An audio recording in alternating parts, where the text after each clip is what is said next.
Welcome back to the 0 to 100 podcast. I'm actually going to be joined by my brother Cory, and we are going to be Hey, talking about Christopher Nolan's The Odyssey. What's up, Cory? hey, what's up? All right, so we both went and saw it last weekend.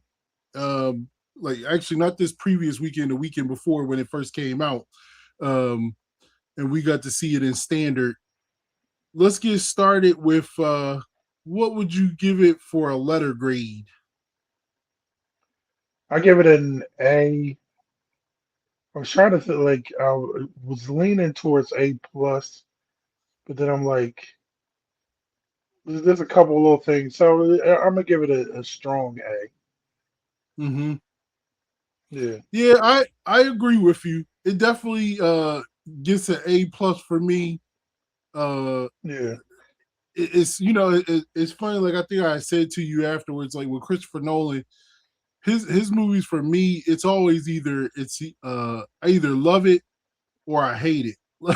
There's yeah, very few of his movies where I'm in between on them. Uh, hmm because for example, like Inception is like one of my all-time favorite movies. I wouldn't say I put this over Inception. Like Inception to me is still Christopher Nolan's best work, period. But this was very close, in my opinion. Like this it definitely passed. Like the movies of his that I love was Inception, The Dark Knight, um, and I'm trying to think. Yeah, actually, it was Inception, The Dark Knight, and then because like the other movies he did, like Interstellar, I do not like. I feel like the feeling I have for Interstellar is more so like at first I'm like, oh, I hate it, and then it's like I was talking to my one coworker today. I was like, well, it's not that I hate it. It's just that it's a bit overrated to me, like the way mm, people rave about it because I didn't think it was very good, it was kind of boring to me. And then at one point I was super confused by it. Um, like Dunkirk, I absolutely hated. I did not like Dunkirk. Um, and so yeah, in fact, so yeah, if I had to rank it now, in fact, we'll get into that later. I think we'll get into that later, but like where were you at with Christopher Nolan movies before this one? Like, how did you feel? Did you have my mindset, or is it different? I kind of like I guess take his movies as they come. Like I still, so there's a bunch of them that I haven't seen.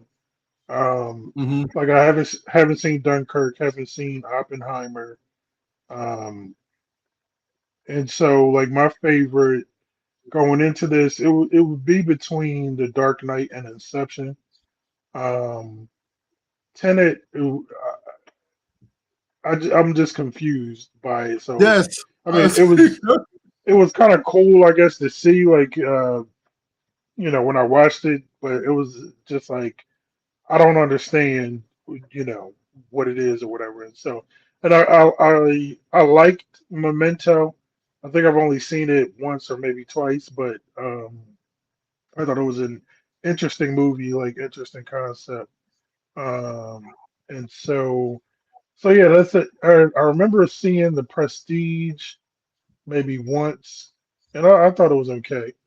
Um, but yeah, so yeah, I like out of all his movies, I guess I would put this.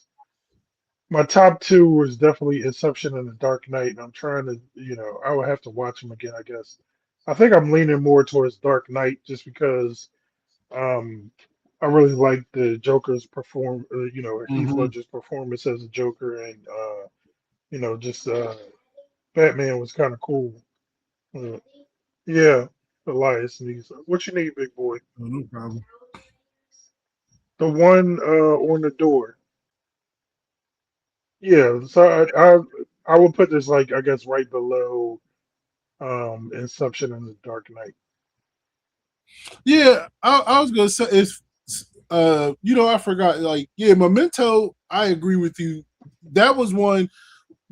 Like I did say, like I either love it or I hate it. Yeah, Memento I didn't love or hate. I did think it was Hmm. decent. Like the concept of it was interesting, Yeah. and um, it was like that. I understood it, so it wasn't like that was the thing with Tenet.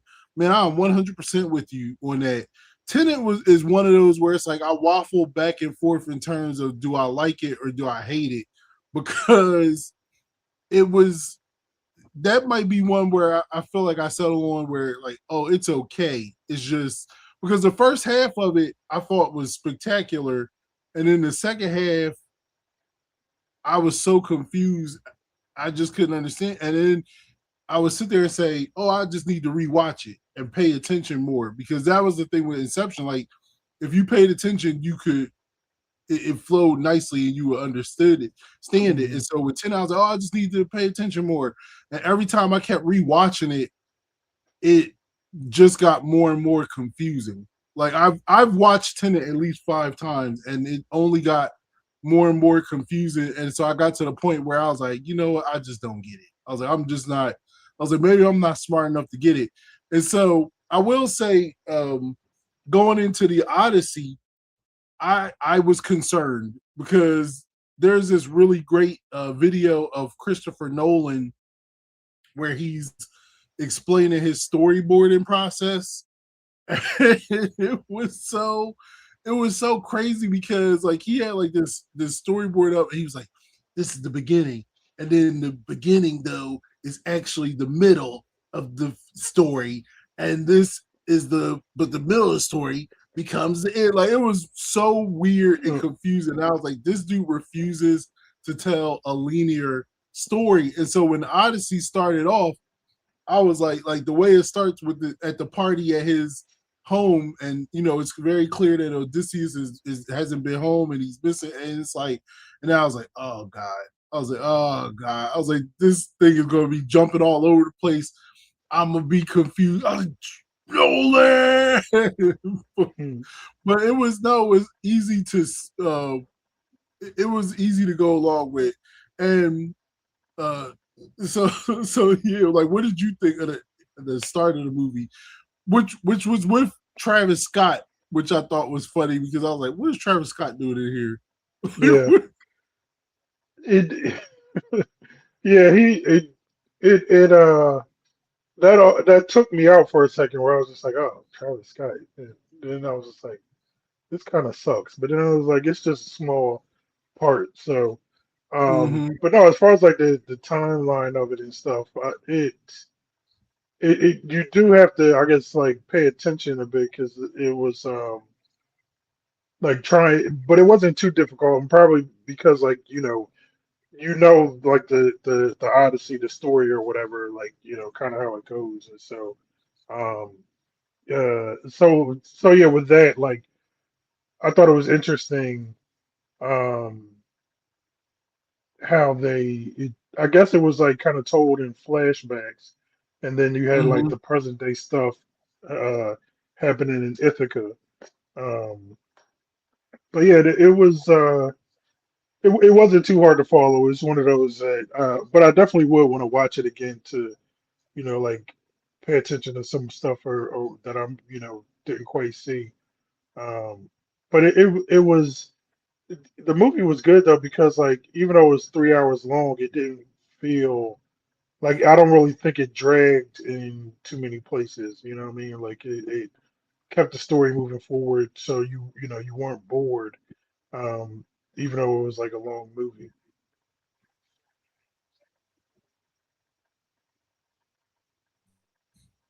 Yeah, that's the next question I was gonna have for you too. Was it's pretty much 3 hours. I think the runtime is like 2 hours and 52 minutes or whatever, but it's pretty much 3 hours. Did it feel like a 3 hour movie for you? Like, did it feel long or too long?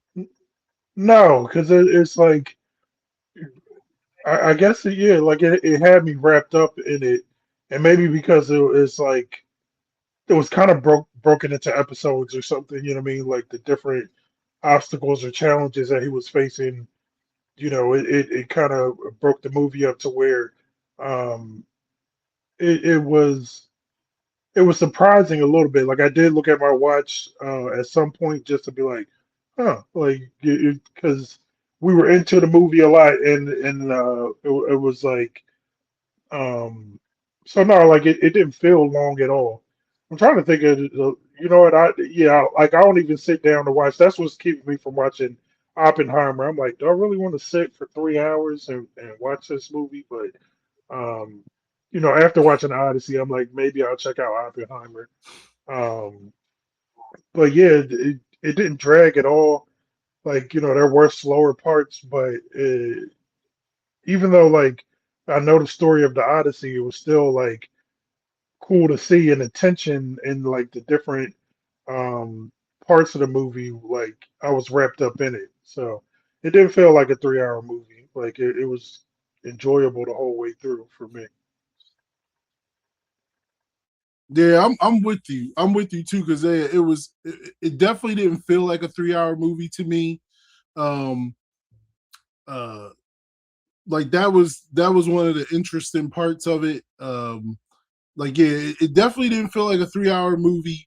I was sitting there. I did the same thing. Like I looked at my watch just for a second, but it was more so like, how much is left? But I mean, because like yeah, you know the story, but and you're waiting for certain things to happen, and and to me that's again another testament of how good the movie was because I wasn't really stressed or worried about the amount of time that was taking place Hmm. during the movie. Like it was such a nice flow. Like I think one of the things that I said to you when I got out of it was like, no, this is what a movie theater is for. Like this type of movie Yeah. is like this experience, this type of movie on the big screen. Like that's what it's for. And I do want to touch on it because, like you said, like the story. How do you feel? Because that was one of the funny things to me about the online debate. Like if you're on social media, one of the things that people get frustrated about is spoilers for big movies, right? And Hmm. that was one of the funny things. There was like this debate yesterday. I saw people was like debating online, like, try not spoiling the Odyssey. Because of course, like when a movie does really well, everybody gets word of mouth and then they want to go see it. They're like, oh, don't spoil it. And then people were saying, like, how can you spoil a story that's like I don't know how many, like 3,000 years old or whatever. Like it's a story that's 3,000 years old. Yeah. Um, did you have to read the Odyssey in school? Because that was one of the other reasons why I was excited about it. Because in my high school, we had to read the Hmm. Odyssey.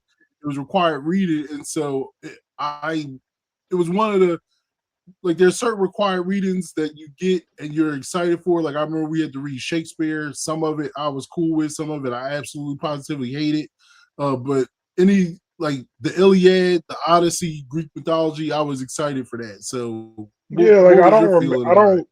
I don't remember when um I've read when I had to read the Odyssey because I remember when I was in like elementary school. Um, and I was in like the gifted program. We did a lot of like Greek mythology type stuff. That was where I was introduced to it. So I knew the story of the Trojan War and the Odyssey. And so I can't remember when. And so it's like it been so long since I went back to it. Like I knew the I guess the big uh, beats of the story or whatever. But the one part that I had forgotten about or don't remember reading was the when they the spoiler I guess when when they went to the land with That's the what I was, giants. but but yeah, yeah, I was the like Laga. yeah, I think I they're read called the about it. I Laga don't even Syrian. Yeah. yeah. So I had forgotten that part, but like I remember them, going to the island with Cersei and getting turned into pigs, and the Cyclops, and how they had to figure out their way of that, and then the sirens and the whirlpool. So Mm-hmm. yeah, it was like it was cool. Like even though I guess you knew where they were going, but how it got there and how they depicted it on the screen and stuff was you Yep. know cool and That interesting. was yeah.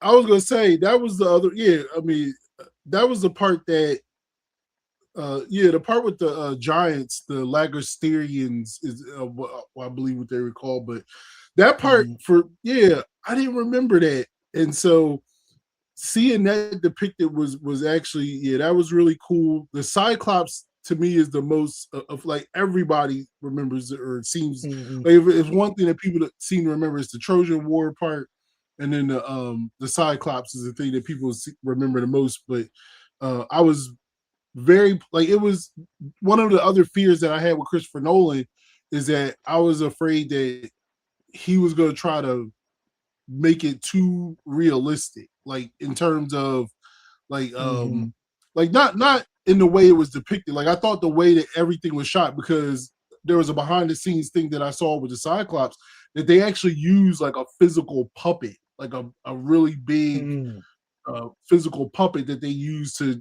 shoot the Cyclops. Like it wasn't just CGI and stuff because it looked very realistic and really good. It was very well Yeah, that's done. cool. And yeah, and so it's like the thing that I was concerned with Christopher Nolan was like, oh man, he will really tamp down the fantasy element of this. Like it's fictional, and he go like because it was like with the Dark Knight Rises that made me so angry was like he took the character of Bane, which is like this roided up takes these Mm-hmm. super steroids and he turns into this Hulk like figure.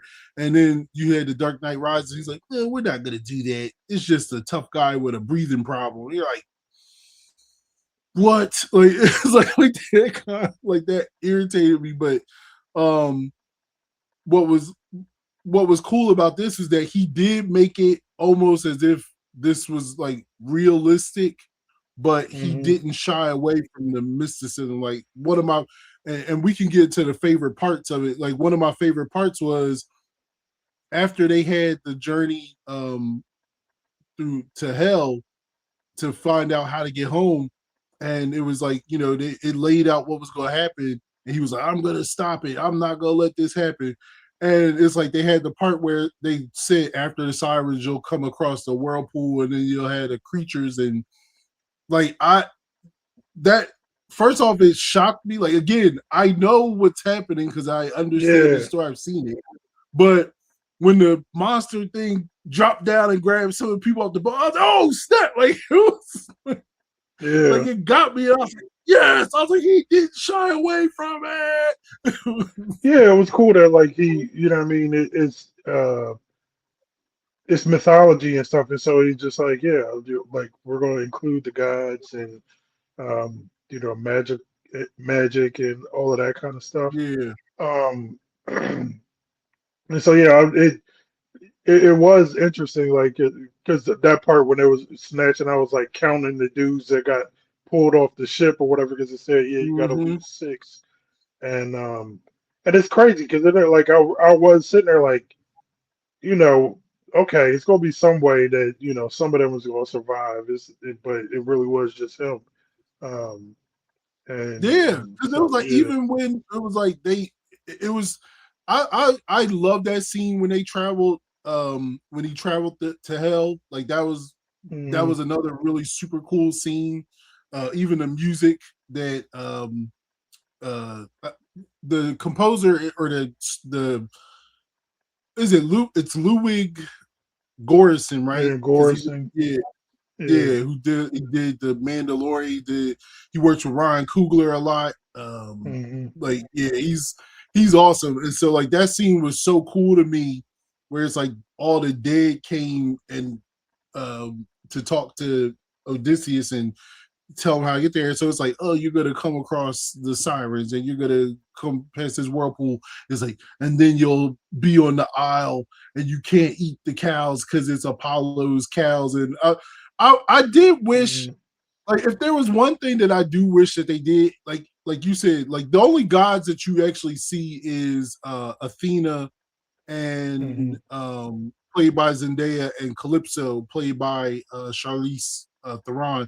And I did wish that they would have had like Apollo showing Apollo or Poseidon a little bit, Hmm. but like that would have been cool. At least to me, I wanted to see that part, but it was like yeah, it was like it laid it out, and it was so, like every part to me was so captivating, and I was really just vested in it. Like, did you have a favorite part of it? Mm, it's funny 'cause I want to say like the end fight.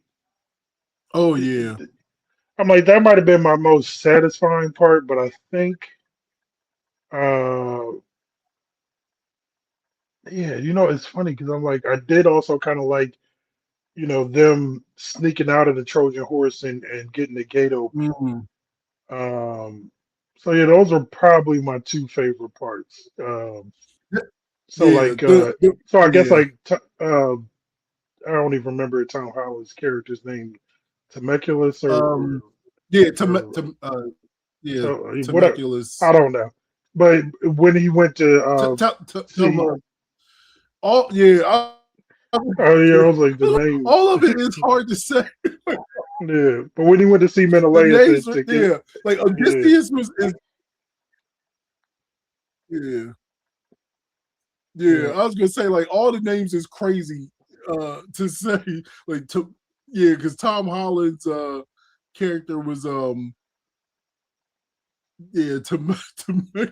I'm trying to pronounce it right.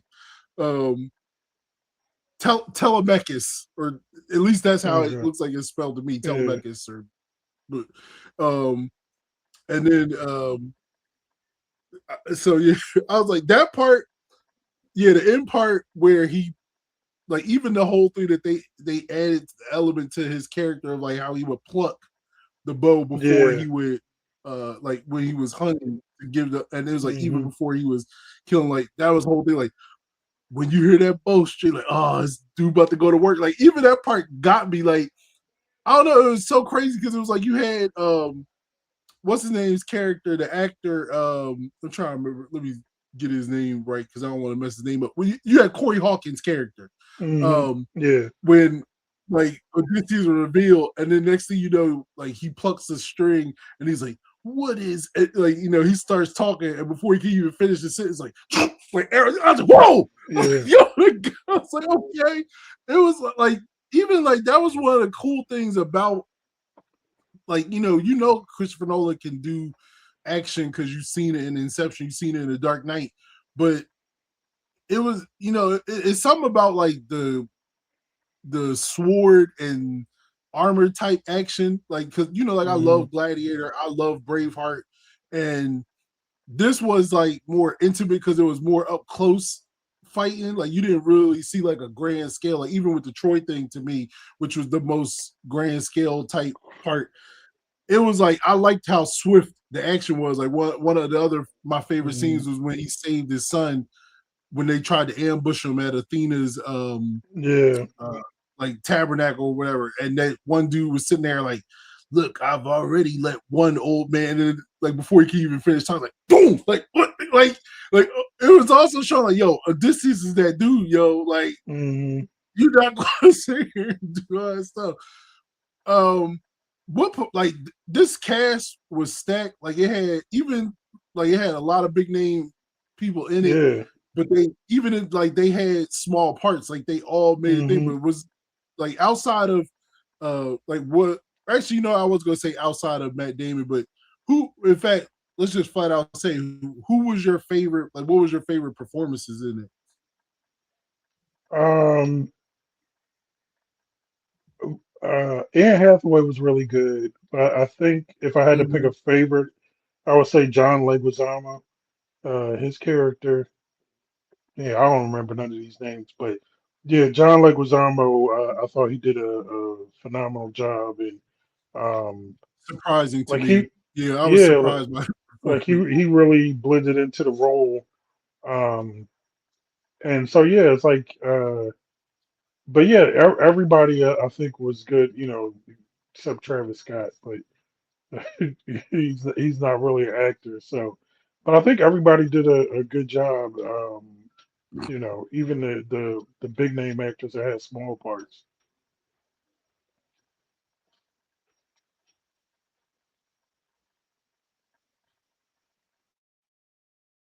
Yeah, it was. It's funny because John Leguizamo definitely stood out, and it was funny because at first I didn't know that was him. Like Mm, initially, it was like when he first got introduced, I was like, "Well, who's this dude?" And then when he started talking, and then I was like, "Oh snap, that's John Leguizamo!" Like like yeah, he disappeared into the role. I thought, I thought Robert Pattinson was really good, like as yeah. Antinius. Uh, I thought he was really good. The movie, like to me, a good movie, like a great movie, like makes you feel all the emotions. Whereas like it makes you feel like the Hmm. drama or the suspense. And it's like and it's funny. And he had like one incredibly hilarious moment to me that I don't even know if was the intent. Where it's like when it's about to be revealed that Odysseus is doing the thing and he wants to like there's the Penelope's challenge and he wants to Odysseus is like, I wanted you to bow, and then like Robert, it was just like the way he did it and delivered it was unintentionally funny to me. It's like because I had my one Hmm. friend who was supposed to jump on tonight when we were doing we were briefly talking about it before we started talking about X-Men '97, and he shouted out that line and we was cracking up because it was just I don't know, it was really good. It's I thought his performance was really good, and I will say I want to give a shout out to this person only because like he didn't even say much in the movie, but this dude was like just his presence was out there. It was Benny Safdie who played Hmm. Agamemnon, the Hmm. King of Kings. Like first off, the costume design was off the charts because Yeah. that dude's armor it was sick. Like it was very Hmm. sick to me. Like the way Yeah. Like like it because it was was like it was every mhm. it was interesting because like when you see in the movie like you barely see its face at all. And so I had to look it up like Yes. after the fact, like who was that? Cause and I was just like, is he that tall in like in real life, or did they like do some stuff to make him seem even more imposing? But yeah, his costume design and everything that was cool. Yeah.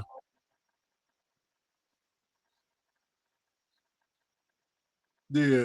I was it was sick. Like I was like very um like I was really impressed with it. And it was like because like even from like it was his costume with it, it was almost like it was a character itself. Like he didn't even have to do anything. I just wanted to bring it up because Hmm. it was like especially like on that scene where they opened up like you know they opened the walls of Troy and you just saw him like standing there like walking through and then like everybody was rushing in behind him. It was and then like when he first time you really even heard him speak was when Odysseus went to hell and then he emerges like he comes Hmm. forward from the crowd of dead people. It was man, it was sick, yo. I was like, yo, that joy is tough. Like that dude was ill. It's it was funny. It was like it's almost like how it was almost Boba Fett like, where it's like it don't Hmm. you don't even person don't even gotta say nothing. It just looks ridiculously cool. Yeah. I'm trying to think. So I mean, we've been singing the praises of it. Was there anything bad, or was there anything that you didn't like about the movie? Um. Yeah. I'm trying to think. Yeah. I guess it's. I can't really think of anything that like stuck in my craw. I guess to like nitpick. Um, yeah, because then I'm just like well the story is the story. Mm-hmm. Uh, like the visuals and sound. Yeah, I can't really think of anything that I didn't like. Mm-hmm. Yeah, I mean I Yeah, you guess know what? No, I'm sorry. Go ahead. no, I was just sorry. I guess I was kind of like I wanted to see more of the Trojan War, but that wasn't this Hmm. story. So you know. Yeah. Yeah, you know what? It's I will say like it's interesting because in terms of like how the movie started, I had made this assumption like oh it's going to start with Troy and showing how they sack Troy, and then it'll go like it'll follow the journey from there. But like I actually Hmm. thought it was a good choice where it went from like it showed like there's this it's this song, it's become this song that people sing about, and it's become this myth and this legend. And so when Odysseus' son, played by Tom Holland, when he goes to see John Bernthal's character Menelaus, and tells him, he reveals what really happened. Like that was so cool to me. Like even to the point of what it was like inside the horse, because like you hear about Yeah. the story, you heard of it, but to actually see it and be like, oh snap! Like they is just like yeah, they was sitting in there, and then Elliot Page's character Sinan, like to find that, like, cause you see that Hmm. at the beginning of the movie where her character, his character gets killed, and you're like, man, what's going on? Like to find Yeah. out the backstory of that was so cool, and like it. It was like that part was also, and I'm mad because I forgot to talk about this other part that I wanted to say. I wanted to highlight, which was another scene that I really enjoyed, was the Cersei part where they went landed on the shore for Cersei and they met Cersei, Hmm. the witch, and it was like Yeah. that scene was so crazy because it was almost horror movie like Hmm. where they was eating and she was like, oh, I have food for you and you can eat as much as you want, and they was going like they was forcefully eating it. Yeah. It was so like, I was like, God, and it was it And was it, it was even yeah, her yeah, changing or putting her hand all in their mouth, and yes, that was crazy. it was absolutely nuts, but it was so visually striking and well done. It was like that was the other thing I think that was so good about this movie was that it had almost like a blending of genres with the because you had like a biopic, even though this is a fictional character, but it was like a bio drama telling this man's story, and then you had like the horror element to it with that, and then you had like an action element with like the Hmm. fighting, and it was man, I can't. It was awesome, and it does make me want to go back and because I haven't seen Oppenheimer either, and I will say I'll actually check it out now because I really didn't have a desire to see it because I really don't care about the story per se, but Hmm. this was so well done. It makes me go, you know what, I'm gonna watch it. And it's like, but I have like my trepidation about it because I hated Dunkirk so much. And so that's the other reason why I was hesitant to see Oppenheimer because I'm like, I don't know if I want to see another biopic by this dude. But all right, Cory, man, I appreciate you taking this Yep. time.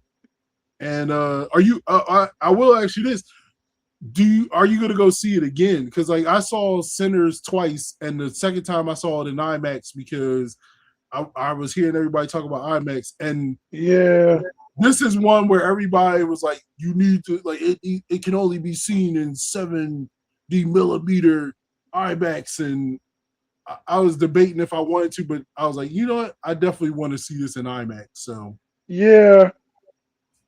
I'm tempted. I don't know if I'll be able to get away to see it. So it's not like Sinners. I was just like I wanted to see that as many times as I could, and also yeah, like mhm, see it in the IMAX. So you know, I'm gonna see like if it's possible to catch it in the IMAX because you know I would like to watch it again, like knowing how the movie goes and try to pick up mhm. different things.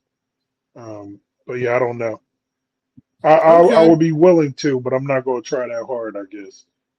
All right, I'll let you know. Well, I know I'm gonna go see it again in Yeah. IMAX, and I'll let you know how it is. But All for right. those who haven't seen it, because like I was talking to Dad about it. He was just like, you can only see it in one theater because like in our area, there's like the Oh 70 yeah. millimeter IMAX is only at this one location, and I was Hmm. telling him, I was like, I was like, you go see it. I was like, you don't, you're not gonna lose anything if you see it in standard. So, Yeah. but so for those out there, go see it.